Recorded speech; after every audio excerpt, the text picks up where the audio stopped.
오늘은 시편 74편 1절부터 11절까지 말씀을 함께 나눠보겠습니다. 앞선 시편 73편에서는 악인이 잘 되는데 나는 왜 이럴까라는 개인적인 고민을 다루었었죠. 그런데 오늘 74편은 상황이 훨씬 심각합니다. 바벨론에 의해 예루살렘 성전이 불타고 파괴되었으며 그로 인해 예배도 멈췄습니다. 이스라엘에게 성전은 하나님이 우리와 함께 계신다는 증거였습니다. 시인은 그런 성전이 잿더미가 된 성전터를 바라보며 탄식하고 있습니다. 오늘 우리에게도 이런 영적인 겨울이 찾아올 때가 있죠. 이럴 때 우리는 어떻게 기도해야 할까요? 1절을 보십시오. 하나님이여, 주께서 어찌하여 우리를 영원히 버리시나이까? 어찌하여 주께서 기르시는 양을 향하여 진노의 연기를 뿜으시나이까?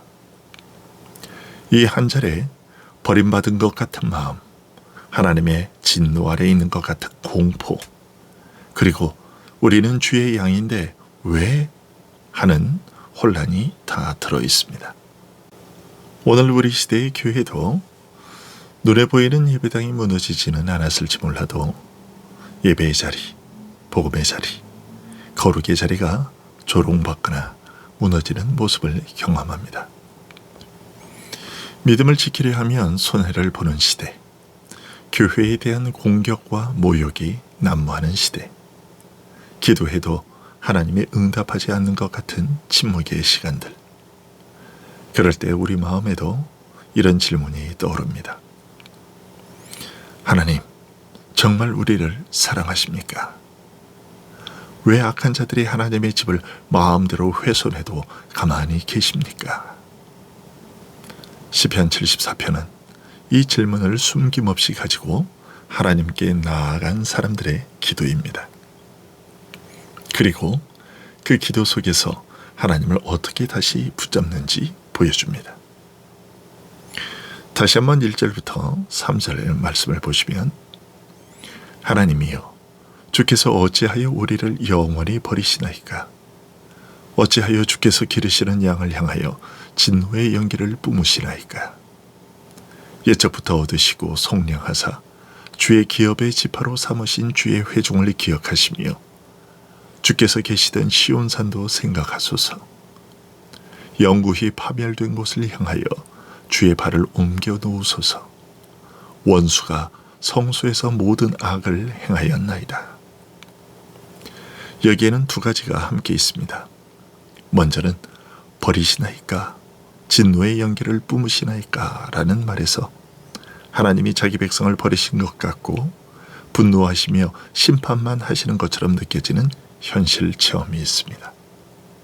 또 하나는 옛적부터 얻으신 주의 기업, 주의 기업의 지파, 주께서 계시던 시온 등의 말에서 하나님이 선택하셨고 구속하셨고 함께 하시겠다고 약속하신 백성이라는 정체성입니다.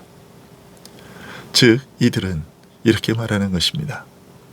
하나님, 우리 현실을 보면 주께서 우리를 버리신 것 같습니다. 그런데 말씀과 언약을 보면 주께서 우리를 결코 버리실 수 없는 분인 것을 또한 알고 있습니다. 그래서 더 혼란스럽습니다. 이것은 믿음 없는 마음이 아니라 믿음 때문에 생기는 고통이죠. 하나님이 누구신지 알기에 지금 현실이 더 이해되지 않는 것입니다. 여러분, 기도할 때 이런 혼란을 숨기지 마십시오. 시편은 우리에게 가르칩니다. 하나님 앞에서는 이런 기도도 해도 된다. 오히려 이렇게 솔직하게 가져오라고 말이지요. 시인은 이런 지금의 상황을 4절부터 8절에서 좀 더 구체적으로 설명합니다. 주의 대적이 주의 회중 가운데에서 떠들며 자기들의 깃발을 세워 표적으로 삼았으니 그들은 마치 도끼를 들어 삼림을 베는 사람 같으니이다. 이제 그들이 도끼와 철퇴로 성소의 모든 조각품을 쳐서 부수고 주의 성소를 불사르며 주의 이름이 계신 곳을 더럽혀 땅에 엎었나이다. 그들이 마음속으로 이르기를 우리가 그들을 진멸하자 하고 이 땅에 있는 하나님의 모든 회당을 불살랐나이다. 이 그림은 성전 파괴의 장면입니다. 물론 오늘날에도 교회당이 실제로 불에 타는 일이 있지요. 하지만 그런 일들보다는 경외함과 말씀과 복음이 훼손되고 조롱받는 눈에 보이지 않는 일이 훨씬 더 많이 수도 없이 일어납니다. 예배의 자리에 세상 가치가 들어와 깃발을 꽂을 때 하나님의 말씀보다 사람의 말, 인기, 성공의 언어가 우위를 점할 때 교회가 성소가 아니라 여론의 놀이터가 되어버릴 때 우리의 마음도 이 시편처럼 탄식하게 됩니다. 주님, 주의 이름이 계신 곳이 땅에 의해 더럽혀졌습니다. 라고 말이지요. 9절부터 11절을 보면 이제 시인은 더 깊은 고통을 말합니다. 우리의 표적은 보이지 아니하며 선지자도 더 이상 없으며 이런 일이 얼마나 오래는지 우리 중에 아는 자도 없나이다. 하나님이여, 대적이 언제까지 비방하겠으며 원수가 주의 이름을 영원히 능욕하리이까. 주께서 어찌하여 주의 손, 곧 주의 오른손을 거두시나이까. 주의 품에서 손을 빼내시오 그들을 멸하소서. 두 가지의 고통을 토로하고 있습니다. 첫째는 지난 역사 속에서 하나님께서 자기 백성에게 보여주셨던 표적과 말씀을 전하던 선지자들이 보이지 않는다는 것입니다. 더욱 답답한 것은 도대체 이 상황이 언제까지 갈지 아는 사람도 없다는 것입니다. 둘째는 하나님의 손이 품 안에 들어간 것 같은 침묵입니다. 예전에는 주의 손이 역사하셨는데 지금은 마치 품속에 그 역사하던 손을 감추신 것 같다는 것입니다. 이것이 신앙의 가장 깊은 시험이죠. 하나님이 안 계신 것 같아서가 아니라 하나님이 계신 줄 아는데 왜 움직이지 않으시냐는 것입니다. 새벽에 나와 기도할 때 우리도 이렇게 느낄 때가 있습니다. 계속 기도는 하는데 상황은 더 악화되는 것 같고 하나님이 내 기도만 일부러 안 들으시는 것 같습니다. 이에 시인은 이렇게 말합니다. 주여, 주의 품에서 손을 빼내시어 그들을 멸하소서. 하나님, 다시 손을 움직여 주십시오 라는 믿음의 탄식이지요. 여러분, 오늘 우리가 본 시편 74편 1절부터 11절은 믿음이 없어서가 아니라 믿기 때문에 더 아픈 사람의 기도였습니다. 하나님, 어찌하여 우리를 영원히 버리시나이까? 왜 주의 성소가 짓밟히도록 가만히 계십니까? 왜 주의 손, 곧 주의 오른손을 품 안에 거두고 계십니까? 이것은 하나님을 모르는 사람이 하소연하는 말이 아닙니다. 언약을 아는 사람이 언약을 붙들고 드리는 탄식입니다. 우리가 현실만 보면 정말 하나님이 우리를 버리신 것 같을 때가 있죠.